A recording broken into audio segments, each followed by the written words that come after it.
Hi everyone, and welcome to What's Up With That, the series that demystifies all things Chrome. I'm your host, Sharon, and today we're talking about web standards. What is a web standard? Why do we need them? How do they work? Today's guest telling us all about them is Chris. He's been working on standards in various capacities for 31 years, and is Google's W3C AC representative and sits on the W3C advisory board. Welcome, Chris. Thanks. Thanks for being here. So, question number one, what is a web standard? So web standards are really something that we got used to doing to sort of codify how to make interoperability happen on the web. Even very early on, there was more than one browser, and they had to work in roughly the same way.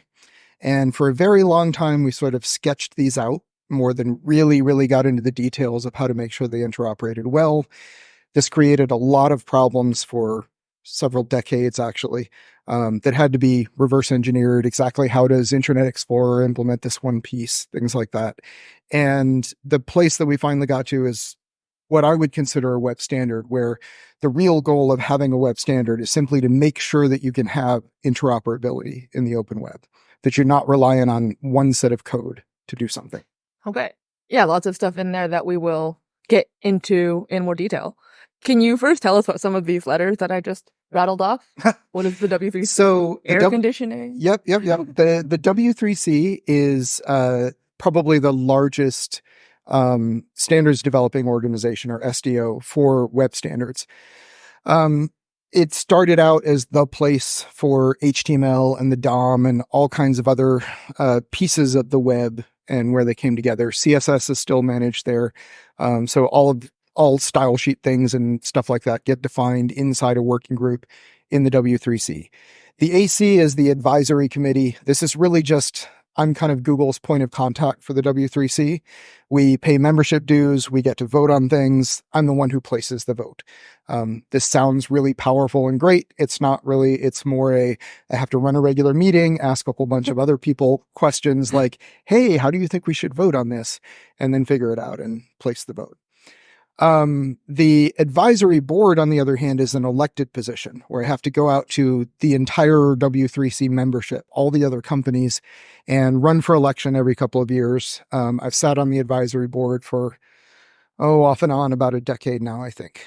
And it is, however, just advisory. It's kind of like we tell the W3C what we think they should focus on, what interesting technical areas they should get into.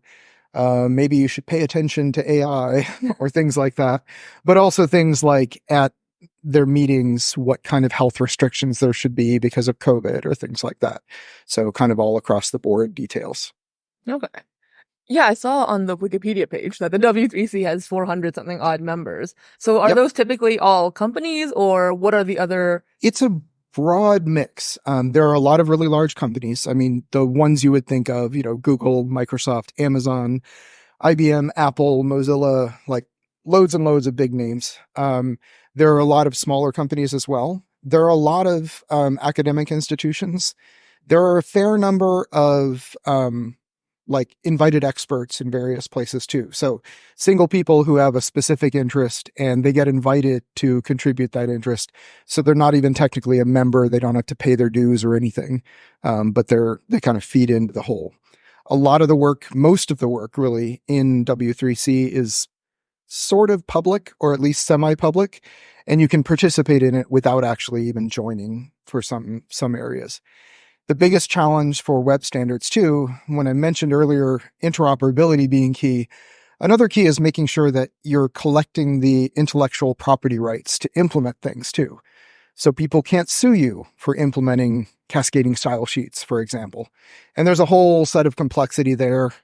Most of us don't really care about that, or don't want to have to care about it. I kind of sit at the intersection where I spend a bunch of time with our patent team and other people's patent teams as well, to make sure that we're signing off on everything, dotting the I's, crossing the T's, that kind of stuff. So they are truly free to implement. Mm-hmm. It sounds like the kind of stuff you do is a lot of wrangling people, running meetings. Absolutely. Which is typical. It's kind of, as you stay in any field longer, you become an expert, you end up doing less of the stuff that is why you got into it and running meetings. Yes. So in the standards space, what is the if I had no meetings to run, this is what I would enjoy doing. Oh, um, hmm. I'm not sure what the current one would be. So a number of years ago, probably starting about 10 years ago, I actually did exactly this, which was I had been doing a lot of higher level standard stuff. By that point, I think I was already getting onto the advisory board, and that kind of like driving the overall objectives. But I got super interested in audio, and I spent a whole bunch of time in the web audio working group at the W3C, working together to come up with these really, really powerful audio APIs that could do amazing stuff. I'm kind of a synthesizer geek in my spare time, and being able to do a ton of those things just in a browser in JavaScript really easily. It was super fascinating. Wrote a ton of sample code, a ton of like applications that would let you play around with various parts of this. I'm a horrible UI designer, so I didn't really like release any of this as an application per se, but like I built a vocoder completely in a web page, which was pretty awesome. Okay. Very cool. Yeah, because a lot of people you see, they're like, oh, I would love to be doing this, but instead I am, coordinating people. So There are always some parts of that, but I try to mix it up a little bit, and every once in a while I'll try to go deeper in a technical topic so I don't completely lose that. Makes sense. In our last episode, we had Rick on to talk about the web platform, so a bit more general. And one thing that came up was specs versus standards. So can we hear your take on what the difference between these two is? So standards are specs, right? Specification just means you wrote something down. And there's this progression from an idea to an actual accepted interoperable standard. And specs is kind of the whole journey. That's a specification. When you start out, you usually do something like we have this pattern called writing explainers. And it's basically write down what it is you're trying to do, like what the use cases are, what the scenarios you're trying to address are, and even maybe a sketch of what a solution to that problem might be. And then you keep refining it and you keep working with other people. You publish that, you get a bunch of people together as a community to work on that idea. And then you start saying, okay, here's an actual solution to it. Here's the IDL for what the solution looks like in JavaScript, or the set of elements that you're going to have, or CSS attributes that you're going to have, and exactly how they're going to interoperate. And when you get to starting to really write a standard, you have to write the real specification, which is algorithmic steps of how an implementation would deal with these. And then you have to work together, write documentation for it, make sure that people understand how to use it as well as implement it. So specification is a more general term. Standard is really what you're working to release at the end. Because then if another browser came along and said, hey, I want to support this wacky new feature you created, they have a manual for how to do it. That's the standard. Okay. Well, I have some other questions about that, but I think it makes more sense to start with Chrome, which is what we're probably all here to talk about. Yes. So some of the stuff you mentioned, the DOM, CSS, whatever, that all easily you assume is implemented somewhere in Chrome. Mm-hmm. Is there any kind of pattern or system to where things in Chrome are implemented? And if you're just looking at the code in Chrome, can you tell if it's implementing a standard or if it's just Chrome general kind of code? It's really hard to answer that question, but I will say most of what we do in the web standard space is, in the web platform space, is hopefully adhering to a specification somewhere. It may not be a standard yet because we don't get everything to a fully accepted standard, W3C stamped recommendation before we ship it necessarily, but there should be a spec. Like if there's no specification, you probably shouldn't be writing code that does something that isn't specified anywhere. And at the same time, mistakes were made. We do get there eventually, but we have gotten really good at this. And so anything that's in the web platform space typically has a specification. Where it is in the process to getting to an interoperable standard, getting other implementations to sign off on it and ship it, that's a big variable. And some Some things don't get there. Some things, Chrome is the only browser that ships it. But we still should have a spec somewhere that says that. And it should be somewhere in kind of the standards process, whether it's still an incubation, people haven't accepted that, yes, we need to do this in a working group, we need to make a real standard. But hopefully it's getting there.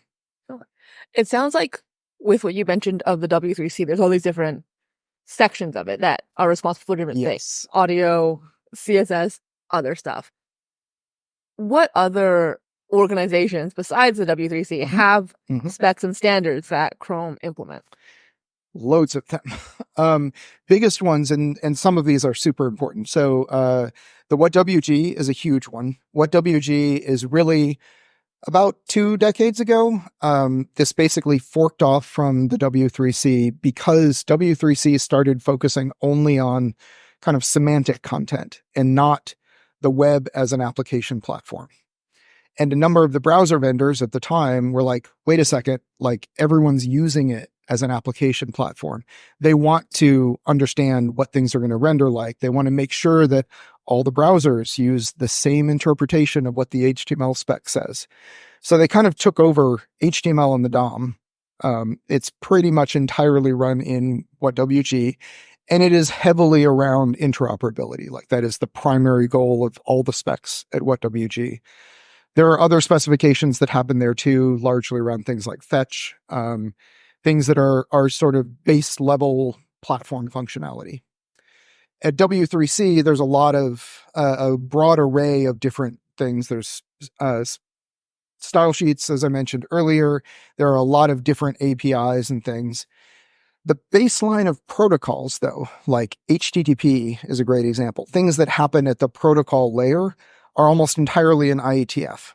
And there's some intersection, of course, between that and W3C, but a lot of that work happens at IETF. IETF does a lot of kind of baseline level protocol work as well. The one final big piece that impacts on Chrome is inside the ECMA organization, there's a technical committee, TC39, and that is where JavaScript itself as a language is driven. And we spend a lot of time there.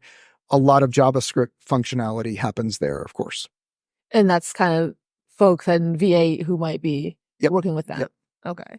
Yeah, I mean, sometimes JavaScript language features go a little bit broader than that, but definitely they're the ones who spend the most time there. There's other organizations we spend time in as well, like Kronos, for example, for some of the graphics work.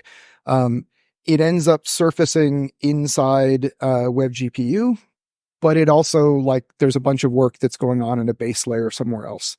And so the boundaries aren't always a bright line, I guess is what I'm trying to say. Mm-hmm.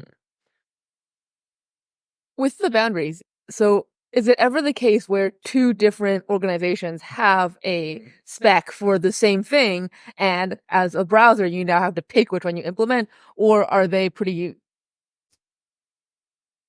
Are they pretty separate? Separate, like, do they pick and choose? It's a hard question because occasionally that happens. It usually doesn't last that way for very long. Sometimes a solution will be developed at one place, somebody else starts developing a solution in a different place, and one of them wins in the marketplace or in the standard space, at least. Usually because the core goal here is interoperability. Like, engines have to choose at some point what they're going to implement. Sometimes there are features that get developed in a whole bunch of different places, and they don't ever really get completely chosen. Like image formats is a great example, where we support a set of image formats, Safari supports a set of image formats, Mozilla supports a set of image formats. They're mostly the same, but actually not quite. And some of them are implemented, are specified at different places. And same for video, same for audio even. Sometimes those kind of get overlapped in a way. Usually, if you were going to come up with a real new feature or functionality, probably you're going to get a community behind it, and that community is going to end up collecting in one place. Are there... a lot of these seems like there's a collection of browsers that are implementing and follow these certain specs. Are there ever browsers that operate separately? Like, is this internationally universally the case, or are there, if you go somewhere else, maybe they'll have different standards organizations that? I think for browsers particularly, there are definitely all of the browser developers, all of the browser engineers, typically they are showing up to the same venues. However, they may be implementing different things sometimes. Sometimes those are deliberate choices. Some browsers may heavily veer over onto we want to ensure that we are making the absolute most private experience possible. So they want to disable any feature that might be used for fingerprinting.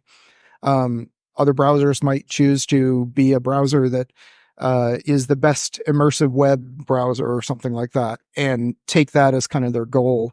So they choose a different set of things to implement, or a different set of choices to make in the implementation even. I don't think you will usually, certainly the goal of the web is to be a worldwide web. And we have members at the W3C. There are members across all of Europe, Asia, the Americas, the bulk of the world. There are a few places they haven't really gotten into as much as I think they should, but those are typically not places that have been developing the engines underneath the web. Mm-hmm. And the top level, like the browser UI, the browser Chrome, lowercase c Chrome, there are a lot of choices you could make there. Most of those are not like hard set for you in a specification, because how you organize favorites or something like that is kind of up to you. Mm-hmm. We have all these standards. We have all of these specs. Chrome, a browser, implements a bunch of them. Mm-hmm. Who is responsible for making sure it's done correctly? A great question. I think for an individual specification, it's usually pretty straightforward now. This is very different than 20 years ago, even 10 years ago, I would say. Testing is a heavy piece of requirements in most standardization. So if you end up with a W3C recommendation, there better be a test suite for it. You better be able to conclusively test and prove that the implementation followed the spec. 20 years ago, not so much, to put it mildly. But at the same time, I think there are choices about what you implement, which pieces of the spec or which specifications even that you implement. And there's not really a right or wrong there necessarily. There's not a meta spec that says, okay, this is what a browser is. Here are all the pieces. Here are all the pointers. You have to implement all of these things. And once you've checked off all the boxes, you're done. And that can be kind of challenging sometimes. Mm-hmm. Right. Yeah, because sometimes the testing makes sense. So when you say there's a recommendation, that means there's a spec, and for it to be recommended means that it's been approved and now it's a standard. Yes. Okay. Yeah. Recommendation, by the way, is W3C parlance for standard. Okay. They don't ever call anything a capital S standard. They call it a capital R recommendation. It's a weird thing. Maybe it feels a bit less, it's a bit less strict sounding. Yes. Maybe. I mean, the W3C has been around for 30 years this year. So they've been at this a long time. And when they started, it really was not a standards developing organization in the way that like ISO was a standards organization. Very, very strict about how things were laid out, what requirements there were, that kind of thing. W3C has kind of had to back its way into that. So. Mm-hmm. Okay.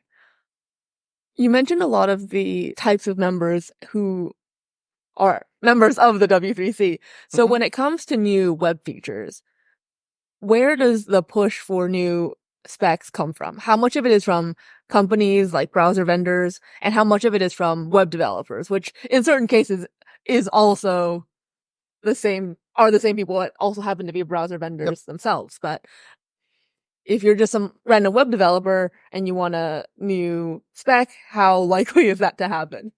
This is an interesting problem that we've had for the entirety of the web, as far as I'm concerned, because one of the things that it's hard to really internalize, because everyone who's on the Chrome team is very technical, understands like what we work on, heavy engineering backgrounds usually. And at the same time, we have to remember we're usually not web developers. Like, this was something that I had to learn when I went and started diving down deep into audio. Was I was more of a browser engineer than I was a web developer. And it was neat because I got to flip around and be a web developer and learn how to do all these webby things and not worry as much about what happened underneath it. Although I did for audio, because audio is really weird, but everything's really weird, but everything's really weird, but audio has some very specific, like, digital signal processing was surprising to me because it was not something I was ever good at before. And it has some interesting side effects. But I think the hard part even today is, largely in order to get a web platform feature implemented, you're going to have to end up getting at least one of the browser engineering teams, implementation teams, interested in doing that implementation or contribute into it. I mean, Chromium and WebKit and a Gecko are all open projects. So theoretically you can write a bunch of code and contribute it and it'll get accepted. The hard part is setting those priorities is not a clear and obvious, like, here's exactly what it takes to get on board, or, here's the key to getting your features implemented. I think that all of the browser vendors pay attention to a set of people. We certainly pay attention to a wide set of people. We talk to a lot of people who have different web developer backgrounds. I mean, we spend a ton of time talking to other web platform consumers. We have whole divisions and our marketing folks largely do this. They don't do traditional marketing, outbound marketing. We have a lot of developer relations people who spend a ton of time talking with people who actually write code. And in fact, our DevRel team largely is more about writing code than writing web code than writing engineering, like code that's going into the browser. At the same time, like, if you're just a random web developer out there and you're like, I really wish I could easily format this text in this way or something like that, it can be difficult to get that running. There are a number of incubation venues where you could raise it. I co-chair the web platform incubation community group at the W3C. That's one place to do that. But fundamentally, at some point, you've got to get somebody behind you saying, oh yeah, that's a really good idea. And here's what it would mean in terms of implementation, and help work toward that. There have been a number of other efforts to try to give people on-ramps like that. There's another effort I've been involved with called The Web We Want, which is a site you can go to and basically just say, I wish I could do this. Sometimes it's already something that you can do and you just don't know how, but most of the time it's, oh yeah, that would require a feature like this. And we file it away. And those of us who are part of this project try to pass it off to the other engineering teams and see if anyone gets interested in driving it. The W3C also has a lot of people who aren't browser engineers. I mean, browser engineering companies are like 3, right? So all of the other, I think they're currently riding at around 360, 370 members. All the rest of those are some other kind of company. Sometimes the specs they're interested in, they're not even browser specs though. They're about, how to do digital identity in a decentralized way or something like that. That might end up having a browser API attached to it somehow at some point, but isn't fundamentally about that. It's about something very different. As the use cases for browsers expands, are there more non-browser specific cases that organizations like the W3C are covering now? I think definitely there is a recognition at the W3C and other places too that the web is more than just about what code goes in a browser that you can use. There are pieces of that are important and need to function on the back end between two clients that aren't browsers specifically. That might be some other kind of web system. And I think that expansion is good and healthy. Like, looking at the web is more than just a bunch of HTML files delivered over HTTP and what you can do inside those. At the same time, that's a really critical core to get right and for us to keep iterating on and expanding on and making more powerful as a platform. That's the first part of the life, the Google Talks life of a spec, I guess. So there's some ideas come from people out in the wild, browser vendors, websites, the browser vendors who also have websites kind of thing. And then it sounds like actually getting it done is very messy and hard. And it's not, it can be hard because it's not always predictable. And it's messy because there's no single path to success. There's also like, sometimes it helps because, well, I mean, like take Google as an example. Yes, we build Chrome. We also have a bunch of really, really important web properties and a bunch of engineers who build those both on the front end and the back end. What are examples of some web properties? YouTube. Oh, properties like that. Okay. Properties that are built on like applications and services that are built on top of the web platform. Right. And frequently use the browser as a delivery vehicle for those platforms. And those are really, those can be really healthy partners to have because they could say, hey, I can't do this. Why? Yeah. And we can have a high bandwidth conversation. It is important not to get stuck in the echo chamber of that too, and to reach outside that a lot too. When it comes to the end of a spec, so actually maybe before that, what are some ways that specs can evolve and change? Because obviously, use cases for browsers, internet, tech at large has changed a lot and changes relatively quickly. So it's a likely scenario that something that you initially started out with a spec for is maybe no longer relevant, needs updating. What does that look like? Does it often look like changing something that exists, deprecating and creating something new? What's that like? All of the above. So there are some really good examples of how things have evolved over time and become less interesting and less compelling. I think one of the most important things to recognize is that anything that requires getting to a standard is probably going to take a whole lot longer than just writing a bunch of code and shipping it. And like we frequently make the point inside our team, this is a much longer cycle. Like you can't join the Chrome team and expect to like land a standardized feature from idea, inception to shipped capital R recommendation in a year even. Like a year is not anywhere near enough time to have this happen.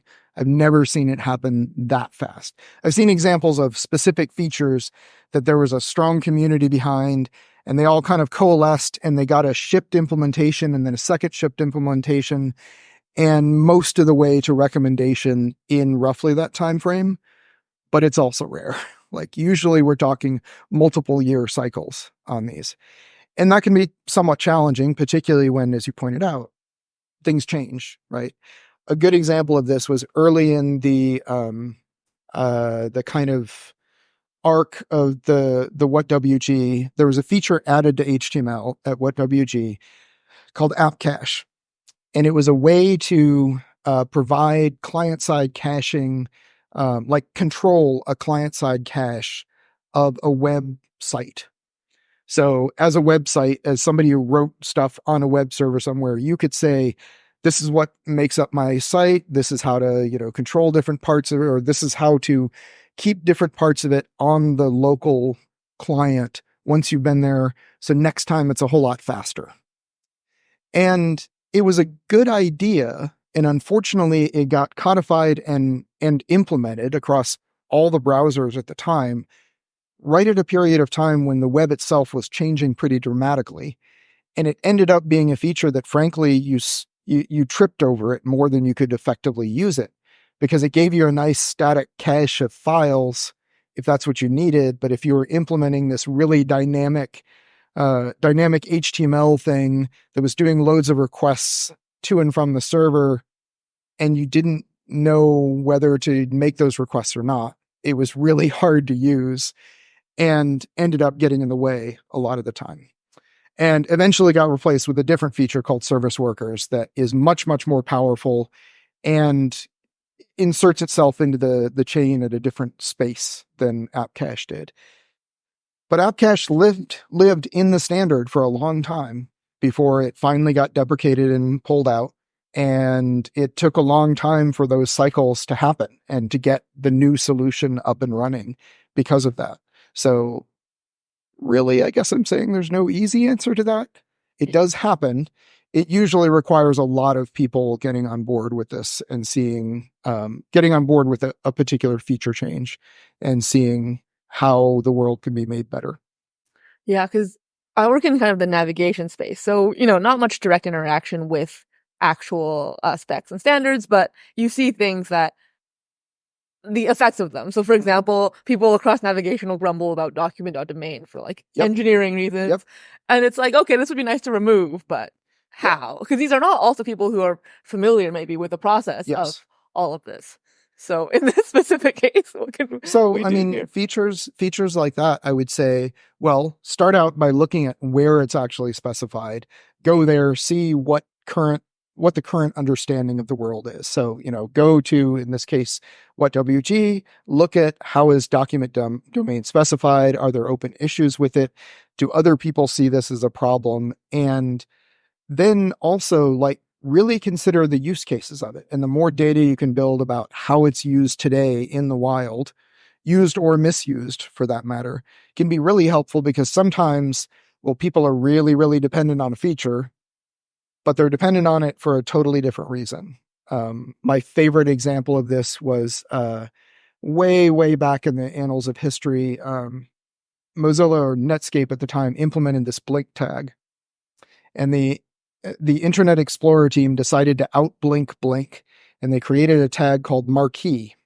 I've heard of this. And marquee, it was absolutely insane. It literally did create a scrolling control, like a scrolling Broadway marquee kind of thing. And it was because Microsoft had a built-in control they could reuse to do this. It was cheap and easy to make something super flashy, so they did it. I think I was technically on the team at that time, but I had nothing to do with implementing this, so don't blame me. But an interesting side effect was they could do a vertical marquee, and it stacked the letters vertically. And it turns out this was really interesting to use for some types of scripts that were vertical instead. And this became very, very, I think it was in Korea, it became very, very entrenched that people would use marquees to make specific banners because it was the only way to format the text properly at the time. And it took forever to disable this feature in Internet Explorer, which was the only browser I think that ever truly implemented the full marquee thing, although Chrome does actually today, I think still have an implementation for marquee. If you go and search marquee on Google search, I think it does something interesting. Okay, fun. So something to try out later. Okay. Yeah. Yeah, the thing about every single one of these videos is you find out about something interesting and you're like, oh, okay, I'll ask questions relative to what I'm familiar with, and then I'll be like, oh, that could really improve this bit in what we do, but all of these are career-long projects. Yes, they are. So it's okay. There are loads of things to do, always. Yes. Haven't run out yet. Yes. Okay. It feels like with a standards kind of thing, there's the XKCD, the situation. Oh yes, the classic. How? It's 386, I think. I didn't. It's 9 something. Anyway, does that happen much in the browser space? Because there are clear organizations and they have relatively clear boundaries on what they do. I don't think that particular. So the XKCD we're talking about, We'll flash it. Is the one where we have 15 competing standards. They're all wrong, so now you have 60. Usually people are a little bit smarter than that now because we have such a long history of doing exactly that. Usually people look and take what is already there and figure out, well, what's the best path to start from? So you don't end up with 16 things. You end up with 15 and number 13 is actually a version 3 or something that is a lot more powerful. Hopefully. Maybe not. I think mostly people have finally, at this stage of trying to build interoperable things, recognize that building on things, even if you're deprecating features and adding new features, is probably an easier path than simply starting from scratch every time, because you end up with this legacy of things you have to support for a certain period of time too then. Right. With the evolution of specs and standards over time, a lot, like you mentioned, a big part of it is for interoperability. Mm-hmm. Did the need for interoperability come more from browsers who were trying to do what other browsers were doing, or was it more from web developers who had to have multiple versions of their website for each browser, or was it the 3 browser vendors who were on each side of that? I think it was both of the first two, but so I'll say web developers from the very beginning were frustrated by the fact that their code wouldn't necessarily work the same in multiple browsers. This, I'm sure any web developer in like the mid to late 90s would have really given me an earful as an engineer on the Internet Explorer team about these interoperability problems. The tough part is, like, you end up with this entrenchment too, because your code did something, people wrote code to work with that. Even if you're wrong, Right. changing it causes compatibility problems. So how do you know what to change to?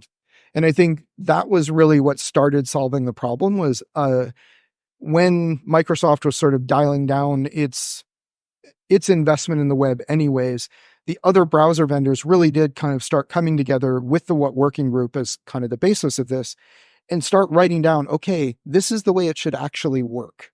Let's all try to do this. And a lot of the time it was, well, this is what Internet Explorer does, and most people expect this, so let's do this. But in a number of cases, it would be, well, the sane and rational thing to do would be this. So let's write it down, and all the rest of us, let's do this, and then let's try to get the IE team to support that. And I think this sort of approximation of how do we actually just have one spec that says what you should do was the most powerful thing in that evolution of getting us to actual interoperability. What's a rough timeline on some of those events? Oof. Well, so we were deep in the browser wars in the mid 90s, and What WG started in 2004. So it was probably, it was the late noughts, probably. It was a good 10 plus years of kind of frustration with not having really interoperable implementations, to finally getting a single way of doing things. And even today, like, there are always interoperability issues across browsers. I think the biggest difference today is those are seen as problems that need to be solved, and solved relatively quickly. If you find implementation differences in a particular piece of CSS, for example, go submit it to that spec, to the relevant CSS spec, and you'll probably get some action on it, and you'll probably see implementations get corrected. Oh, cool. Okay. Slightly unrelated to that, how does blink intents fit into all of this? Is that for things on the path to specs? Because that seems more, from what I understand, accessible to an average random software engineer than all of this W3C member situation. Well, I mean, the interesting part is there are two sides of the same process. So the blink intents process is something I'm also deeply embedded in. And part of that is we actually needed to make sure that the intents process dovetailed with the standards process. So you shouldn't be able to get all the way to an intent to ship without having gone through the right set of steps in, doing an incubation out in public, trying to get other community members engaged in your feature, commenting on your feature, having other browsers look at this, other engines look at this and say, oh, that's a sane, rational way to solve this problem. Maybe you want to do this or this, whatever. And getting groups like the technical architecture group at the W3C to review it, getting some like broader horizontal reviews around internationalization or the like there. So the intent process is basically designed to be kind of the engineer focused. Here's the set of steps to go through. But some of those steps definitely point you off to here's where you have to go write down an explainer, publish the explainer, ask for feedback on the explainer, ask the tag to review your explainer and or your spec and things like that. So it really, it's intended to be kind of the programmatic guide for how to walk through building a feature. It doesn't mean you get to short circuit all the other stuff about, getting people to buy into your standard and that kind of thing. Okay. Your proposed standard, I should say. Right. Yeah, there's a good DevRel video about an overview of Blink Indents that'll be linked below. Yep. Just now you had mentioned that in the 2000s, variously, interoperability was a huge headache, and that was probably a rough time for everyone working on it. So what is the equivalent challenge today in this space of web? I mean, I think that there are still interoperability challenges. Like we can't ever, as long as there's different code, there's going to be differences every once in a while. I think probably the biggest challenge is around things like the set of features that are implemented are still different. Priorities are different in different browser engines, and that can make challenges for people who want to work on one bleeding edge or another. I think there are areas of the web platform that the investment from different vendors is more symmetric and equal. Cascading style sheets is one of those. For example, JavaScript language is one of them, where it's not like the engines all work in lockstep, but they are closer together in what they contribute there. There are some areas where Google may invest very heavily in something and the other engines don't, or vice versa. There are areas like, we've done a lot of device connection with the Fugu project that the other browser engines aren't really bought off on as something that should be part of the web platform. We think it should for reasons. You can build really powerful stuff with it, but they may not, and they may not implement it. And as a web developer, that can get a little weird. And it can certainly get a little weird when you end up at some point, if you want to rely on this as a web developer, you have to tell people, well, you're going to have to go use Chrome, or you're going to have to go use Safari or whatever, because they're the only ones who implement that feature. Mm-hmm. With the number of features pretty much monotonically increasing, it gets harder and harder to properly implement a browser. Yes. Right. And browser people love more than anyone, I think, that to have multiple rendering engines and variety in this case. But at the same time, as the standard gets higher, it becomes less and less feasible for anyone to make a browser. Like a few years in, I still barely understand certain parts of like the overall navigation thing. I'm like, oh, maybe understanding some parts of it. So what is the trade-off there between having more features and fewer different implementations of them? I think one of the challenges in how this will play out in the future really does have to do with, it's kind of related to what I was just saying about, like, what you end up with is a choice of which features get implemented, not so much well, there's just incompatibilities in how they're implemented, but it could easily be, well, I'm only going to implement this set of image formats, and I'm not going to implement any of these APIs. I'm just going to implement this set. And I think that we see this in some places today, and we don't really necessarily even notice it so much. Like, my car has a web browser in it. It probably isn't quite the same as the one in my desktop computer. It's like we've gotten very used to our phones having a really, really modern and updated browser on it. But at some point, that might actually be, why am I putting a supercomputer in my pocket when I just wanted to like text messages and make phone calls most of the time, but I also wanted to have a basic browser experience? That might be a choice, right? You might have different classifications of devices or things like that. I do think that we'll see more areas where there will be kind of subsections of the web that are implemented. I would like to see, for example, electronic books to be really more blended together with the web in a lot of ways. But at the same time, it is my Kindle device, the thing that I toss in a backpack and abuse and carry everywhere. And all I want it to do is have a battery that lasts forever and a display that's easy to read. Does it really need to be running on a high-end mobile processor in order to not fall over? I'd sacrifice features for that. And I think you'll see people start choosing feature sets for that reason. Yeah, I think there's kind of a general trade-off consideration, more like, in the ether of, as browsers become closer and closer to operating systems because they run applications, is that what people want?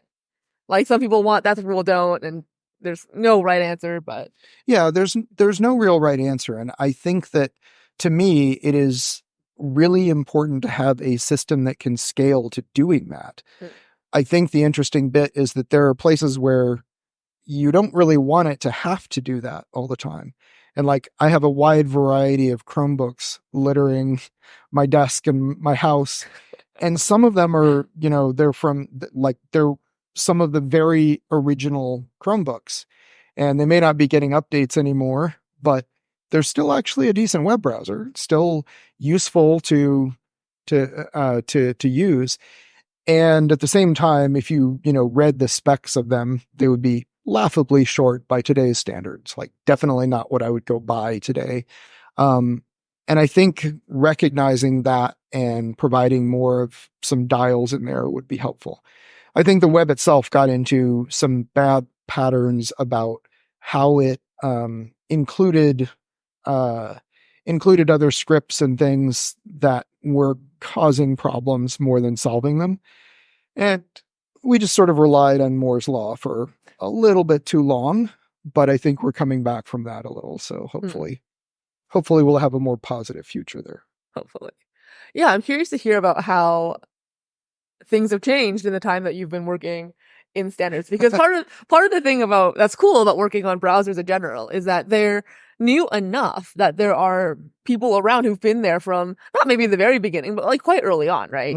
Like, I work with a good number of people who were around before the launch of Chrome, which is like a huge that little upstart. Yes. Yeah, kind of like world event. But because the entire lifespan of all of this is so short still, like, people who were around at the beginning are still around. Like, I was in a meeting, we were talking about like some, isolation features, and they were like, oh yeah, back when we were designing the web, we made some mistakes and now there's foot guns. And it's like, oh, these people were just out here like designing the web, right? So yes. I mean, I think that there's the one thing I will say, as somebody who was there some of the very beginnings of it, there's an inclination to look at it through today's lens, and you think of it as, oh, you're out there designing the web. And I'm like, well, I was, when I first started this, I was an undergraduate student, and we were just writing some code because it was fun, kind of thing. Like, designing the web sounds so like top-down overview, knew exactly what we were doing. right. And I don't think that's necessarily true. But I do think that there were some powerful ideas there that it's so hard to explain how the context was different. Like, when I started working on the web, there literally was no interconnected, like, I want to learn some information about something. Well, I have to go to the library and look it up in the paper-based card catalog. Like, literally, that was the way you did things. If you wanted to do it online, your best bet was CompuServe. What? And exactly, like, it's not, there wasn't a global system for doing this, and there wasn't the underpinnings of that either. And that was what was so powerful about the web was, hey, you could create this, like, you don't control it. You There's random stuff everywhere, and people can just start offering it up on websites and hyperlinking to it, and nobody writes the card catalog, which was actually a super powerful idea at the time and very new. And today, this is just, this is the sea we swim in as fish. We don't really even notice it anymore. What's the kind of stuff you were trying to get into, like looking up at the library? What kind of web stuff were you trying to do? I think there are all kinds of wild stuff. Like when when I was a few years in, I moved to Seattle, and I took a course at the local college. They had this, still have, I think, this like continuing education stuff, and people could teach random courses on things. And I took one on learning to play the didgeridoo, like Australian wind instrument. And part of this, the guy who taught it, he taught us how to build them too. And like, they're pretty easy to build. Like, you can make a didgeridoo out of any tube, basically. And he taught us how to build them out of bamboo too, because you can like knock the nodes in the middle of a piece of bamboo out, and it's a nice tube, and it's very natural. Sounds really great. I still have several bamboo didgeridoos. But I wrote this webpage very early on. It was on GeoCities. That tells you how old it is. On how to build one of these. And this was while I was at Microsoft, and for years afterward, I would get these emails from people, because my email address was in it, foolishly. I would get these emails like, "Hey, I read your page. This is great. Do you know where I might get some bamboo here in Finland or something?" And it was like, "No, I don't, but thanks for stopping by." But it was neat because like I put that information out there just in case somebody might care, and they found it, and they did.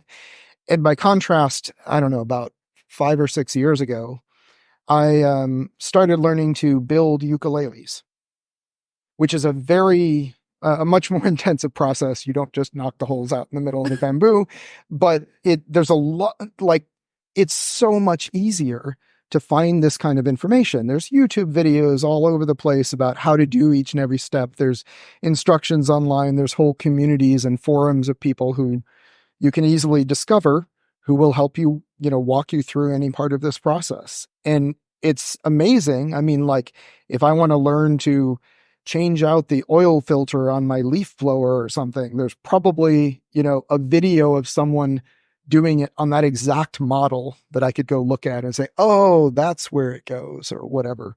And just that amount of information is stunningly more accessible than it used to be. Yeah, and if anything, there's the opposite problem of curation, and how do you find the one absolutely. you want? Yes, right? Like, absolutely. I was making a Swiss meringue buttercream for a cake, and it wasn't working, and I had to watch like 10 videos till I found like, a tip that was like, oh, this is the issue that was happening. Yes, finding the high quality information, I think, is still the hardest problem. Mm-hmm. Right. Okay.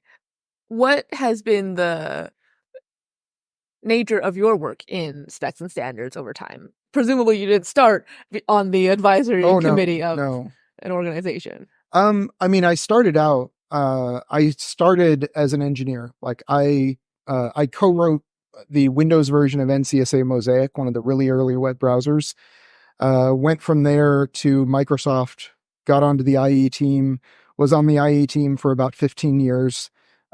Several years as an engineer, and then I switched over to be a program manager because I wanted to have kind of broader impact, and partly because of standards, actually. In fact, mostly because of standards, because I was spending a bunch of time on style sheets. I did the first implementation of CSS in a browser, and I did all this work, and then I was spending a bunch of my time, about a day a week worth of time, working on the spec, like working together with the other implementers at the time and the spec editors at the W3C.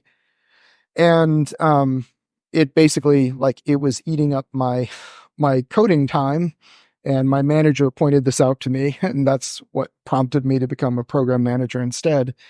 And I think for a very long time, I was in the kind of, I would edit the specs or write things, like help guide how the features were implemented.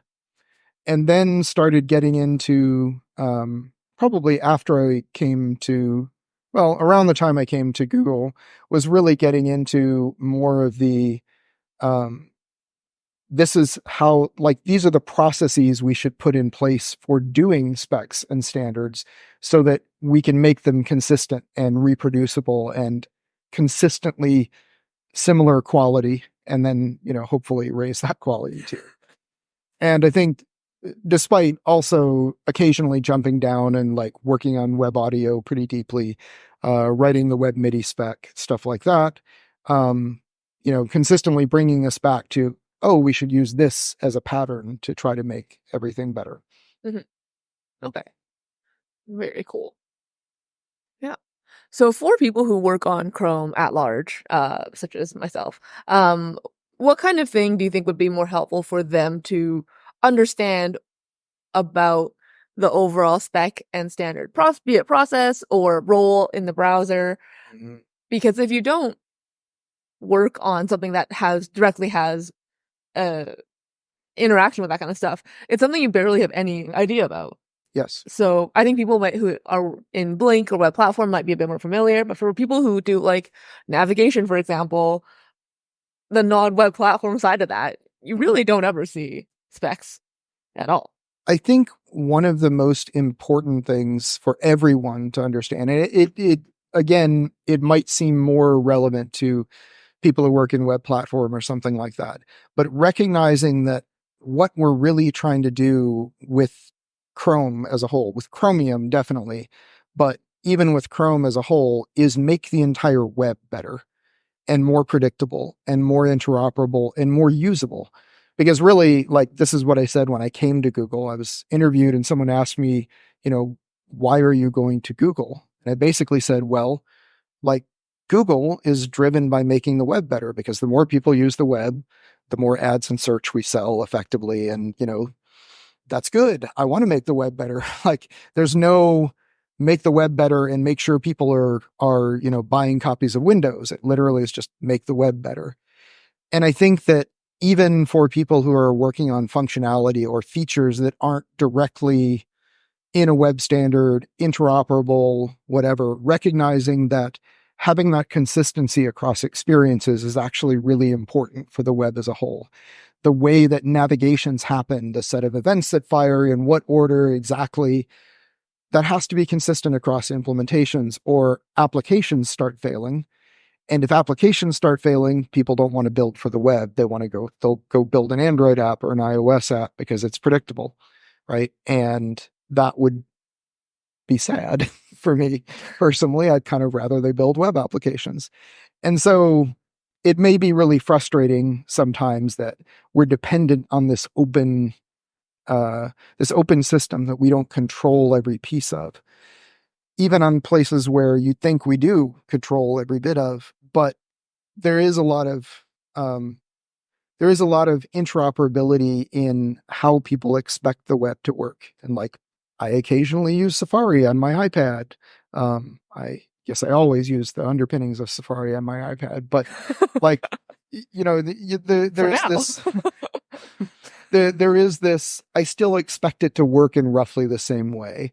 And I think that's an important piece of building the web as a consistent target application for really powerful and useful things is great. I bought a weather station recently, like totally random, right? Like, I bought this weather station and it gives a whole bunch of information: internal, outside temperature, wind speed, humidity, all kinds of tracking stuff, rainfall.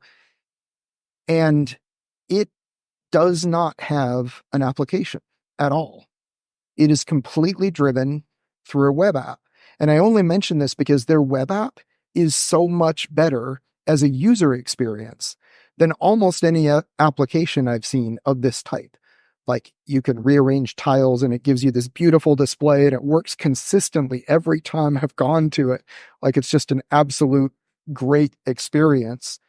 And it's all built on top of the web. And it doesn't really matter what browser I use for it. I've gone to it on my iPad. I've used it for my desktop. Still great, consistent experience. Looks great on a mobile device. And this to me is exactly how I would want most experiences, like let's not even use the word apps, just experiences to be delivered in a way that can go across all these device and OS boundaries. Mhm. Yeah, I'm just thinking about like even in the time I've been using the internet, now like you log into Chrome and like whatever you have is available on all of your devices. But once upon a time you'd have like different bookmarks on different devices Oh and yeah, whatnot. yes. So do you have any kind of like kids these days don't know how good they have it kind of? um, I don't know if I would probably go the opposite way and say in some ways it is much harder today. Uh, you have to expect this as a as an underpinning. And there was a whole era of the web from very early to sort of mid 2000 early 2000s where you literally could develop everything as if everything was a desktop 1024 by 768 screen. Uh-huh. Just expect that. It'll be fine. Don't worry about it. And it mostly worked for a long time, and then it really didn't work. And of course, now you have like you can always tell if someone did a really good job about building an adaptable layout, or if they just kind of based it on a desktop layout or based it on a mobile layout. If they give you giant fonts when you're on a desktop computer, you sort of know where it started. But yeah, I mean, like my wife has been working on starting a new business and she's been building together with a website designer, building a website for this. And I've been actually kind of stunned because it's fantastic. It adapts really smoothly. It works great on a mobile device, works great on an iPad, works great on a desktop. And I know how hard that can be. And I think that people are finally starting to crack some kind of the uh, how to do that in a reproducible way. Mm, right. Yeah, as there's more of a need for it now. You can just like kind of throw money at it in some form and like, Well, I think people have discovered all of the patterns to that. And, 10 years ago, this was not an obvious, like, this is how you should go about developing applications like this. And I think now those are built in. They're built into the packages you're building your website on top of, or just in the design tools that people use typically in a way that they weren't before. And it is very different. I mean, like, you can consider that the web is sort of the new paper, but paper was predictable. Like in this country, it was almost always an 8.5 by 11 sheet of paper. And, given this is how much you could render on a given sheet of paper. And we don't have that as a baseline on the web. Mhm. You may be getting experience on a very small mobile device. You may be getting it on a huge display screen. And the ability to adapt across those and provide good experiences across them is super powerful, but a lot of work too. Mhm. Yeah, very cool. I think, yeah, in the past, I had like a team member being like, "Oh, you should just make some websites and stuff," and like, I'm like, How do I start?" Right? Huh? Because I'm very much in the case of like browser engineer, not web developer, Yes. and I think when he was doing it, there wasn't much you could do. It was like HTML page call it a day kind of thing. And I'm Mhm. like, there's too many options here, right? Like, Yep. and so much of it is like, use these libraries that'll do all these things for you, or like use these website templates. And, like you can do less now too. There's a lot of kind of systems, products. I'm not too sure, but Yeah, I that's, think people have gotten less interested in trying to pack information in every inch of available display screen at the smallest possible rendering resolution too, which helps. That was thinking a little more about what do you actually need to show rather than how do I cram all this text onto one page. what era was that? I think there was definitely, even leading into the late 90s, there was this idea of like, I mean, 1024 by 768 is actually not that many pixels. And so you would have fairly small text and you had to very carefully use each pixel because, if your text was rasterized wrong, it could be really unreadable, or overlapping with other things or whatever. And just now, even a relatively small physical screen is pretty high resolution. And people are also realizing that, hey, not all of us read and like have that great vision. Like, you know, my close range vision is starting to go. So I know, like, please don't make the smallest possible font. You know, crank that up a few sizes. Oh yeah, my close vision is okay, but I just don't like it when text is too small, so No, my no. text is always huge. All right, well, I think that's a pretty good rundown of specs. Anything else you'd like to add? No, I think it's been an interesting journey. And I will say, just if there are questions out there about specs versus standards, always refer them to me, refer them to the web standards team at on the Chromium team, and we have lots of resources to borrow from there. All right, sounds good. Thank you very Cool. much. Thank you. All right.